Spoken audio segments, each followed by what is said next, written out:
জয় শ্রী রাধে কৃষ্ণ। শ্রীকৃষ্ণ বার্তা চ্যানেলের পক্ষ থেকে সকল ভক্তকে জানাই ভক্তিপূর্ণ প্রণাম। আমাদের আজকের আলোচনা বিষয় ভাদ্র মাসে লক্ষ্মী পুজো ও পেঁচা পেঁচির গল্প। ভাদ্র মাসে লক্ষ্মী পুজো করলে কী ফল পাওয়া যায়? ভাদ্র মাসে লক্ষ্মী পুজো ব্রতের নিয়ম কী?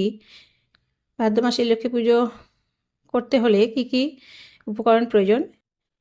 এইসব বিষয় নিয়ে আমাদের আজকে আলোচনা, এবং সব শেষে থাকবে ব্রতকথা পাঠ।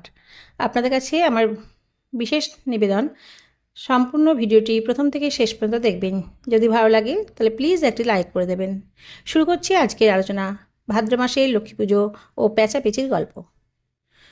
ব্রতের ফল। লক্ষ্মী পুজো রমণীগণের অতি প্রিয় পূজা। এই পূজা করলে সংসারে লক্ষ্মী দেবী অচলা হইয়া থাকেন। ব্রতের নিয়ম। প্রতি বৃহস্পতিবারে আমাদের দেশের মেয়েরা লক্ষ্মী পুজো করিয়া থাকেন। ইহা ব্যতীত ভাদ্র মাসে, আশ্বিন মাসে, কার্তিক মাসে, পৌষ মাসে, মাঘ মাসে, চৈত্র মাসেও লক্ষ্মী পুজো হইয়া থাকে। পূজার দ্রব্য: ধূপদীপ, ফুলচন্দন, নৈবেদ্য, ফলমূলাদি। যে স্থানে ঘট স্থাপন হইবে সেখানে পিটুলির আলপনা দিতে হয়। ভাদ্র মাসের লক্ষ্মী পুজোর ব্রতকথা। কোনো দেশে এক গরিব বিধবা বামনী বাস করত। সংসারে তার আপনার বলতে ছিল একটি মাত্র ছেলে। তাকে নিয়ে অতি কষ্টে সে সংসার চালাতো। বামনী নিজের চরকায় সুতো কাটতো, আর তাই বেঁচে যা পেত তাতেই নিজেদের খাওয়া পড়া চালাতো। তার কুঁড়ে ঘরের সামনে পুকুর পাড়ে একটি মস্ত বড় অশ্বত্থ গাছ ছিল।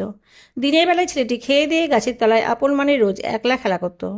একদিন একজন গয়লা ক্ষীর নিয়ে সেই গাছতলা দিয়ে বেচবার জন্য যাচ্ছিল। ক্ষীর দেখে ছেলেটির খুব ইচ্ছে হলো কিনে খায়, কিন্তু পয়সা কোথায় পাবে? গয়লাকে ডেকে নিয়ে গেল মায়ের কাছে এবং খাবার জন্য বড় বায়না ধরল। বিধবা নিরুপায় হয়ে অনেক খোঁজাখুঁজি করে শেষকালে সুতো কাটার ধাম্মি থেকে 4 কড়া কড়ি বের করে দিল।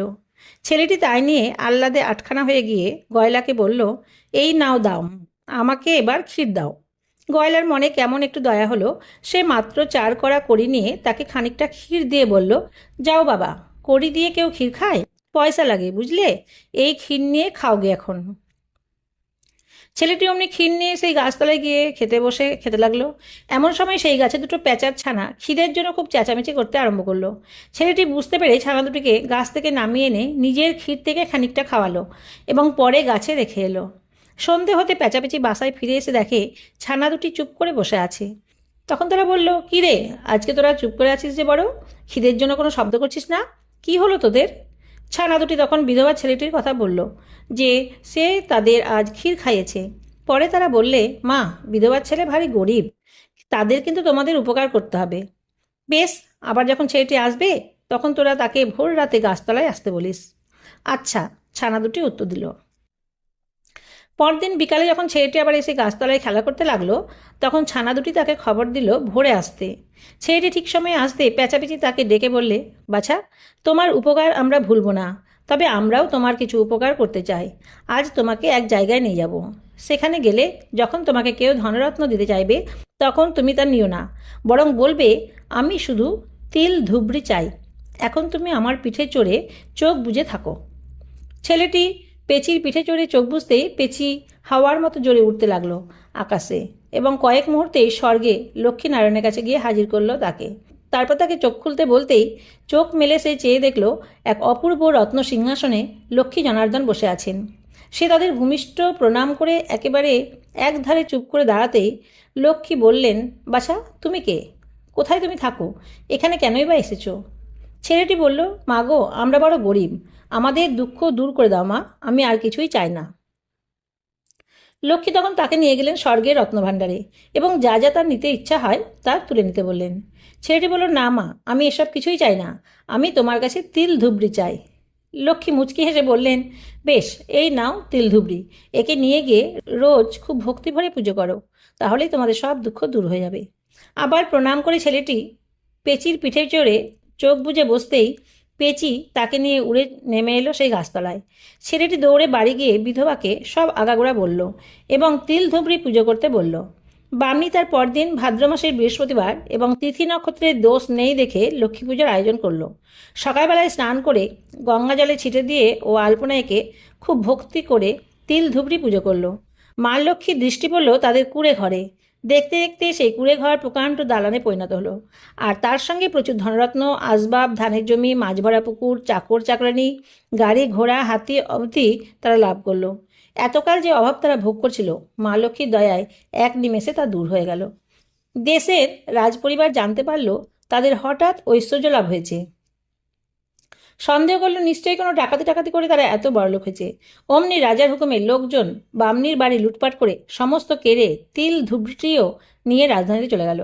কিন্তু তিল ধুবড়ি রাজভাণ্ডারে থাকলো না, সেটি বরাবর মা লক্ষ্মীর ভাণ্ডারে ফিরে গেল।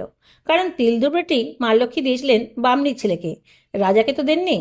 তিল ধুবড়ি লুট হয়ে যাওয়াতে বামনির আগেকার মতো সেই দুর্দশাই হলো। দালান হলো কুড়ে ঘর এবং চরকা সুতো কেটে দিন যায়। ছেলেটি আবার গাছতলায় গিয়ে কান্নাকাটি করতে লাগলো এবং তা দেখে প্যাঁচাপিচি ছানা দুটি হলো দয়া। তারা প্যাঁচাপিচিকে সমস্ত বলতে পেঁচি আবার পিঠে করে ছেলেটিকে নিয়ে গেল মা লক্ষ্মীর কাছে। মা লক্ষ্মী বললেন, বাছা, আমি সব আগে হতেই জেনেছি। এই নাও, ফের তিল ধুবড়ি দিচ্ছি, খুব সাবধানে রাখবে, কারণ আর হারালে পাবে না। ছেলেটি মা লক্ষ্মীকে প্রণাম করে তিল ধুবড়ি নিয়ে এলো ফিরে। তারপর খুব যত্ন করে ও সাবধানে তিল ধুবড়ি পুজো করলো। মায়ের কৃপায় এবার তাদের রাজার চেয়েও অগাধ ঐশ্বর্য হলো। রাজা তা দেখে শিউরে উঠলেন এবং নিজের ভবিষ্যৎ মঙ্গল ভেবে নিজের মেয়ের সঙ্গে বামনির ছেলের বিয়ে দিলেন খুব ঘটা করে। বামনি আহ্লাদ করে রাজকন্যাকে বরণ করে ঘরে তুলল এবং বউ হাতে একটা বিরাট ভোজের ব্যবস্থা করলো। পাড়া পড়শি সবাই তখন খুব সুখ্যাতি করতে লাগলো তাদের। বহুদিন সুখভোগ হলে একদিন বামনির ডাক পড়ল স্বর্গ থেকে। তাই যাবার সময় ছেলের বউকে কাছে ডেকে বললে, বৌমা, আমি যাচ্ছি, শুধু মনে রেখো ভাদ্র, কার্তিক, পৌষ আর চৈত মাসে মা লক্ষ্মীর পুজো করবে, তিল ধুবড়ির পুজো রোজ করবে ও দুবেলা বাড়িতে ছড়া, ঝাঁট, ধূপ ধুনা, গঙ্গাজল দিতে কখনো ভুলো না। খুব ভক্তি যত্ন করবে স্বামীকে, বেলা অবধি ঘুমাবে না, আর কাজকর্মে সবসময় লক্ষ্মীশ্রী আনবে, তাহলে বংশাবলিতে কখনো দুঃখ কষ্ট থাকবে না। তারপর থেকে বামনির ছেলে বউ বরাবর লক্ষ্মী পুজো করতে লাগলো এবং মা লক্ষ্মীর মাহাত্ম্য কথা প্রচার করে দিলে দেশে বিদেশে। ভাদ্র মাসের লক্ষ্মী পুজো ব্রতকথা সমাপ্ত। শুধু ভক্তবৃন্দ, এতক্ষণ আপনারা ভাদ্র মাসের লক্ষ্মী পুজোর ব্রতকথা শ্রবণ করলেন। যদি ভিডিওটি আপনাদের ভালো লাগে তাহলে প্লিজ একটা সাবস্ক্রাইব করে পাশে থাকবেন। সবাই ভালো থাকবেন, সুস্থ থাকবেন। রাধে রাধে।